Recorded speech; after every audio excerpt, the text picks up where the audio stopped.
आप ये भी समझिए कि अब क्योंकि 3 और स्नान है, 3 और विशेष स्नान है जिसको लेकर व्यवस्था पुख्ता रखनी है। 3 फरवरी को अंतिम अमृत स्नान है, इसके अलावा 12 फरवरी को माघ पूर्णिमा का स्नान है, वहीं 26 फरवरी को महाशिवरात्रि का स्नान है। तो इन 3 स्नानों को देखते हुए सब कुछ यहाँ पर व्यवस्था पुख्ता रहे, इसका ख्याल रखा जा रहा है। जरा चलिए आपको दिखाते हैं कि कैसे मेला क्षेत्र में अधिकारियों की तैनाती तो बढ़ाई दी गई है और रणनीतिगत तरीके से एक एक इलाके की मॉनिटरिंग हो रही है। आप देख रहे हैं ये पूरा इलाका जो है महाकुंभ का 54 बीघा का ये पूरा इलाका है, इसको लेकर यहाँ पर अधिकारियों की पूरी टीम तैनात दिखाई दे रही है। और ये वो क्षेत्र जहाँ भगदड़ कल हुई थी और वहां पर हर चीज देखी जा रही है, क्योंकि निरीक्षण करने के लिए अधिकारियों का एक बड़ा पैनल पहुंचा है कल हाई लेवल बैठक के बाद, योगी आदित्यनाथ के निर्देश के बाद।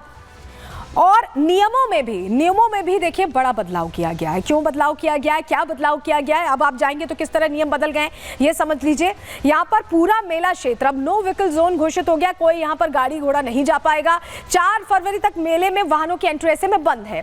वीवीआईपी पास और एस्कॉर्टेड वाहनों की भी यहाँ पर एंट्री बंद कर दी गई है, ये समझिए। इसके अलावा आपको जानकारी दें कि अलग अलग रास्तों से अब श्रद्धालु आएंगे और जाएंगे, एक ही रास्ते से आना जाना नहीं होगा। पब्लिक ट्रांसपोर्ट के लिए विशेष बसों का संचालन यहां किया जा रहा है, विशेष बसें यहां पर शुरू कर दी गई हैं। तो ये पूरी तैयारियां यहां पर की गई, व्यवस्था पूरी तरह से बदल दी गई है जिससे आगे आने वाले स्नान बेहतर तरीके से हो पाए। और चलिए अब आगे बढ़ रहे हैं, अब बात करने वाले हैं महाराष्ट्र की, जहां बुर्के की चर्चा शुरू हो गई है। बुर्के की चर्चा क्यों शुरू हुई है, क्या वजह है, सब बताने जा रहे हैं।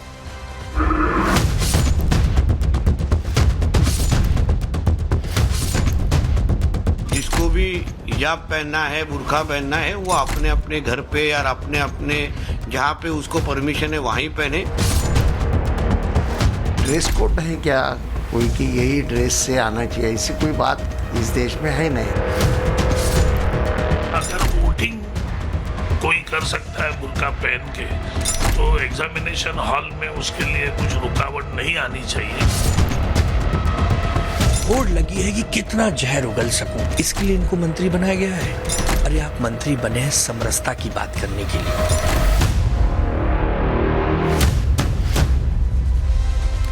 महाराष्ट्र में बुर्के की चर्चा तेज हो गई है, लेकिन ये चर्चा चुनावों की वजह से तेज नहीं हुई है, ये चर्चा बोर्ड एग्जाम्स की वजह से तेज हुई है। और इसे छेड़ा है नीतीश राणे ने, जो अलग अलग बयान देते रहते हैं। इस बार उन्होंने बुर्के का जिक्र क्यों किया है, अब आपको बताने जा रहे हैं। देखिए एग्जाम्स हैं, यहाँ पर देखिए बोर्ड के एग्जाम्स हैं और उसको लेकर उन्होंने सीधे सीधे ये कहा है कि बुर्का नहीं होना चाहिए, बुर्के के साथ एंट्री नहीं होनी चाहिए। क्या कहा है नीतीश राणे ने, सुनिए जरा।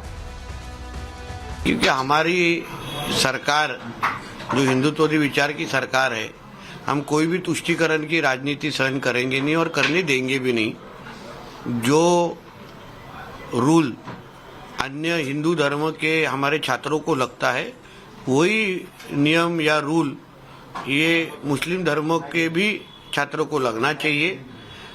जिसको भी हिजाब पहनना है, बुर्का पहनना है, वो अपने अपने घर पे या अपने अपने जहाँ पे उसको परमिशन है वहीं पहने। तो सुना आपने, नीतीश राणे कह रहे हैं कि ये समानता होनी चाहिए, जैसे बाकी छात्र आ रहे हैं वैसे जो छात्राएं हैं वो भी आए और बुर्का ना पहने, बल्कि इससे समानता का भाव पैदा होगा। इसके लिए उन्होंने बाकायदा चिट्ठी लिखी है शिक्षा मंत्री को, लेकिन इस पर सियासत भी महाराष्ट्र में भरपूर होती दिखाई दे रही है। रिपोर्ट आपको दिखा रहे हैं।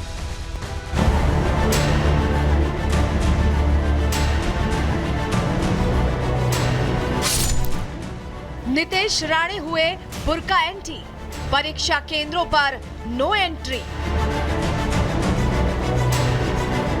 महाराष्ट्र में बुर्के पर बवाल, नो एंट्री पर सियासी उबाल।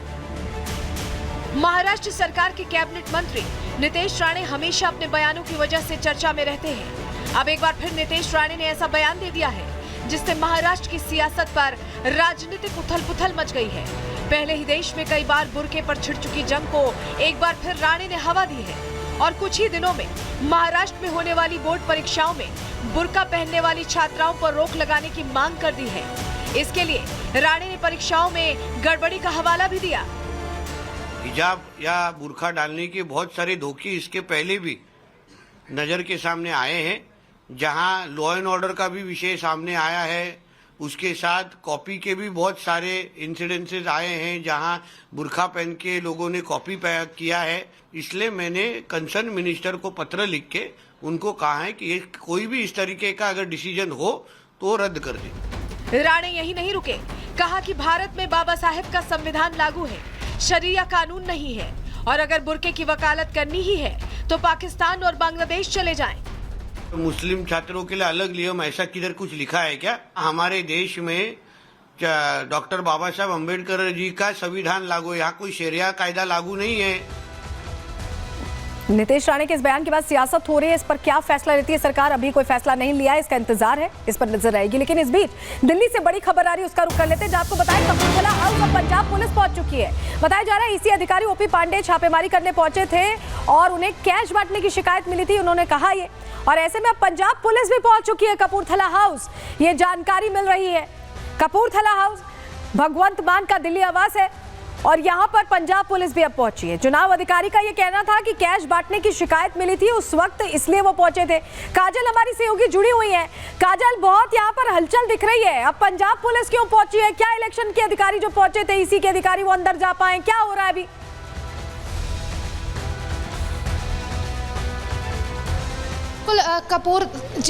कपूरथला हाउस पे इस वक्त हमारी मौजूदगी है, जहां पर आप देखेंगे तो पंजाब पुलिस और दिल्ली पुलिस दोनों ही है और तमाम सुरक्षा बल भी यहां पर तैनात किए गए हैं। लेकिन जो ईसी के अधिकारी हैं ओपी पांडे, वो अभी बाहर ही मौजूद है, क्योंकि उनका कहना यह था कि उनकी वीडियोग्राफी जो टीम है वो अंदर जाएंगे, लेकिन फिलहाल अंदर जाने की अनुमति नहीं मिल रही है। और यहाँ पर हम जब से मौजूद है आधे घंटे का वक्त हो चला है, लेकिन अभी भी ईसी के अधिकारी जाने की अंदर कोशिश कर रहे थे, लेकिन फिलहाल उन्हें बाहर ही रोक दिया गया है। और आप यहाँ पर देखेंगे तो सुरक्षा जबरदस्त तरीके से की गई है, पूरी तरीके से यहाँ पर पंजाब पुलिस, दिल्ली पुलिस और तमाम जो अधिकारी हैं यहाँ पर मौजूद हैं। यहाँ पर सुरक्षा बल भारी मात्रा में जो है वो तैनात किए गए हैं और लगातार ये पूछताछ चल रही है कि आखिर किस तरीके की, क्योंकि इसी जो है यहाँ पर शिकायत मिली थी, उसके बाद यहाँ पर अधिकारी पहुंचे हुए हैं। शिकायत मिलने के बाद अधिकारी पहुंचे और ऐसे में अब जांच की जा रही। बहुत शुक्रिया काजल जुड़ने के लिए और जानकारियां देने के लिए। इस खबर पर हमारी नजर बनी हुई है।